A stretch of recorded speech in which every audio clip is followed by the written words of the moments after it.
জয় জগন্নাথ। বিভিন্ন জায়গায় রাজ্য জুড়ে এবং বিভিন্ন জায়গায় ধুমধাম করে পালিত হচ্ছে রথযাত্রা। তারাপীঠের ছবিটা প্রথমে আপনাদের দেখাবো।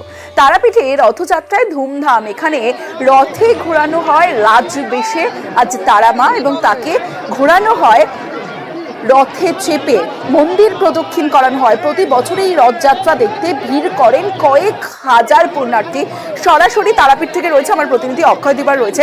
অক্ষয়, রথযাত্রায় আমরা প্রতিবার দেখি যে রাজবেশে তারামাকে সাজানো হয়, তারপর রথে করে ঘোরানো হয়। এটাই প্রতি বছরের রীতি এবং প্রতি বছর প্রচুর ভক্ত সমাগম হয়।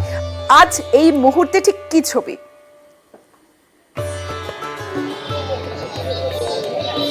দেখো, তোমাকে জানিয়ে রাখি, প্রতি বছর নাই এই বছরও হাজার হাজার মানুষ আজকে এই রথের দিনে মা তারাকে দেখার জন্য সকাল থেকে অপেক্ষা করেছিলেন। আজকে দুপুর 3:30 নাগাদ মা তারাকে রাজবেশে সাজানো হয়, তারপর 5 রকম মিষ্টি দেওয়ার পর বিশেষ যে ভোগ দেওয়া হয় আজকে রথের দিন জিলেপি ভোগ, সেই জিলেপি ভোগ দেওয়ার পর আরতি করার পর মা তারাকে রথে চড়ানো হয় এবং গোটা তারাপীঠ এলাকা পরিক্রমা করানো হয় মা তারাকে। কিছুক্ষণ আগেই সেই রথযাত্রার যে পরিক্রমা তারাপীঠ জুড়ে সেই পরিক্রমা শেষ হয়েছে।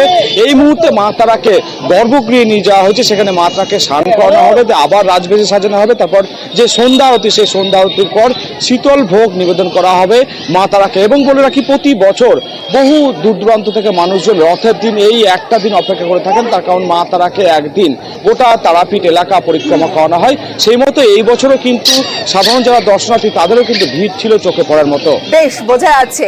আর পাশাপাশি একটু মাহেশের দিকেও নজর রাখতে হবে। রীতি মেনে সকাল থেকেই মাহেশ রয়েছে, পুজো পাঠ আমরা দেখেছিলাম। যেদিনকে স্নান যাত্রা ছিল সেদিনকেও প্রচুর মানুষ ভিড় জমিয়েছিলেন।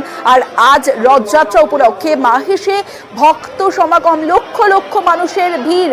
628তম রথ উৎসব এবার মাহেশে। সরাসরি চলে যাব, রানা রয়েছে আমার সঙ্গে, রানার সঙ্গে কথা বলবো। রানা, স্নান যাত্রা থেকে আমরা দেখছি বিভিন্ন মানে সব সময়ের ছবি, স্নান যাত্রাতেও প্রচুর মানুষ ভিড় করেছিলেন, আর এই মুহূর্তেও তুমি যেখানে রয়েছো প্রচুর মানুষের ভিড়।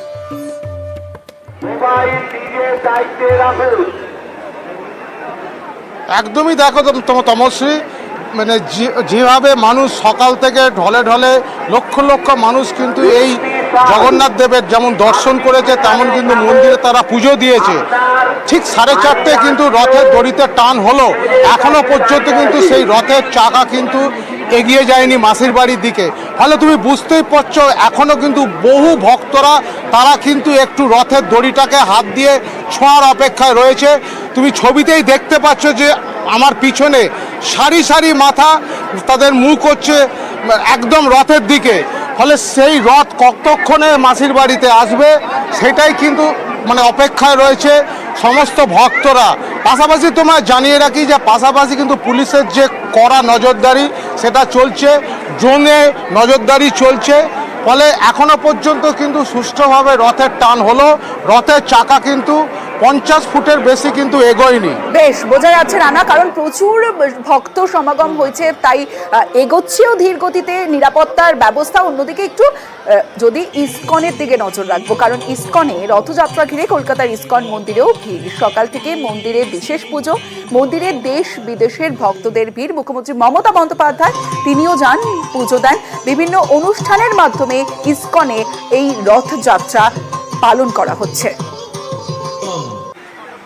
মুখ্যমন্ত্রী মমতা বন্দ্যোপাধ্যায় তিনি যান ইসকনে গিয়ে তিনি পুজো দেন এবং সেই মুহূর্তের ছবি দেখাচ্ছি আপনাদের। কলকাতা ইসকনেও ধুমধাম করে পালিত হচ্ছে রথযাত্রা।